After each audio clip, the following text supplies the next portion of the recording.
Hello, my name is Ben Barkman, and my topic for this video is orcas or killer whales in captivity. During this video, I'll explain the process of how orcas go from the wild to captivity, the effects of living in captivity, and some of the consequences that come with forcing orcas into captivity. It is understood by marine biologists and neuroscientists alike that orcas have developed a more sophisticated emotional system than any mammal, including humans, have. Orcas also use a very intelligent form of language that is unique to their pods or groups or orcas they live with. With this being known, we understand orcas are deeply emotional animals that have very strong social communities known as pods in which they live out their whole lives. Even when an orca reaches full maturation, they continue to live their entire life out in the same pod. Studies have shown that orcas live for lifespans similar to humans. Males live for 50 to 70 years, and females live from 70 to over 100 years in age. Now, knowing this small bit of information on orcas, you can begin to understand the detrimental effects of removing an orca from its pod. This could be comparable to removing a child from its family. There are currently 53 orcas living in captivity. It is claimed that the capture and removal of orcas from the wild and their placement in captivity began in 1961.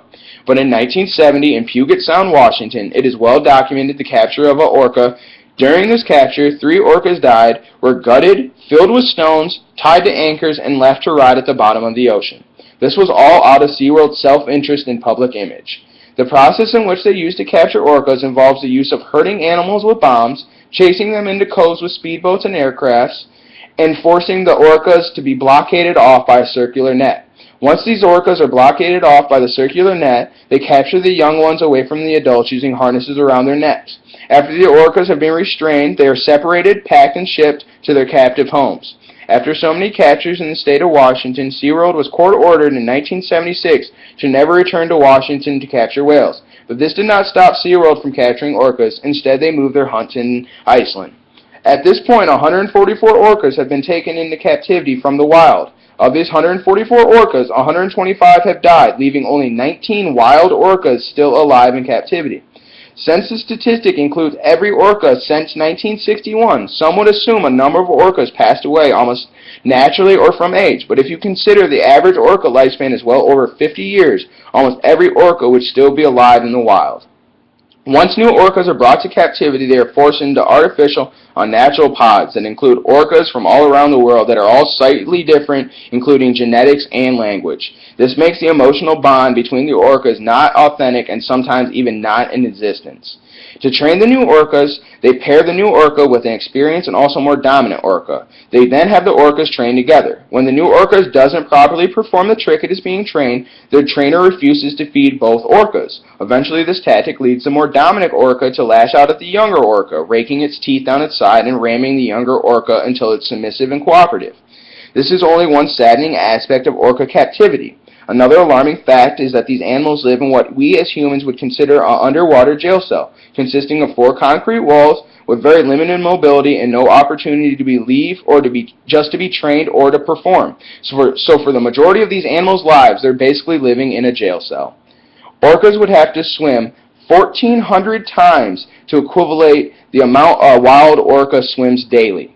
Because of the lack of open space for these animals, it has caused orcas to experience numerous detrimental side effects to their psychological state and physical health.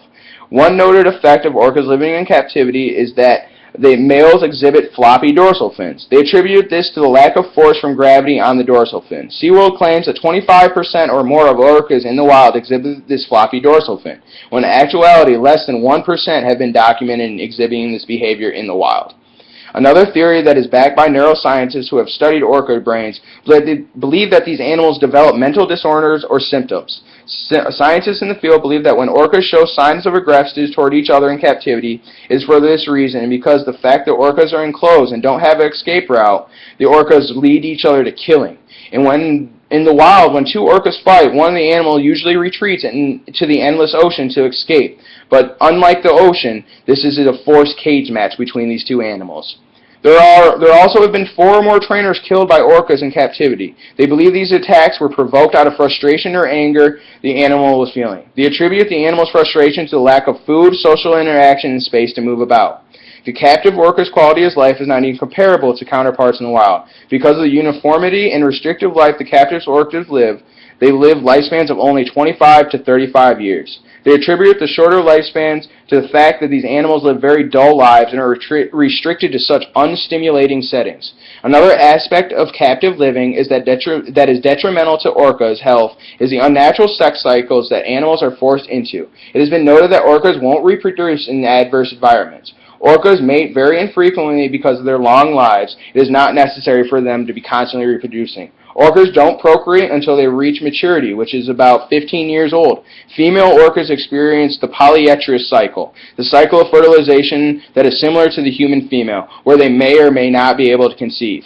Generally, killer whales have pups every 5 years. Of the 33 orcas that were born and died in captivity, only the ones that survive have only lived for an average of 4.5 years. In general, orca captivity is extremely detrimental to the mental and physical health of the animal. Given all the facts and statistics I've given you throughout this video, I will hope to enlighten your view on orcas being forced into captivity. Thank you for listening.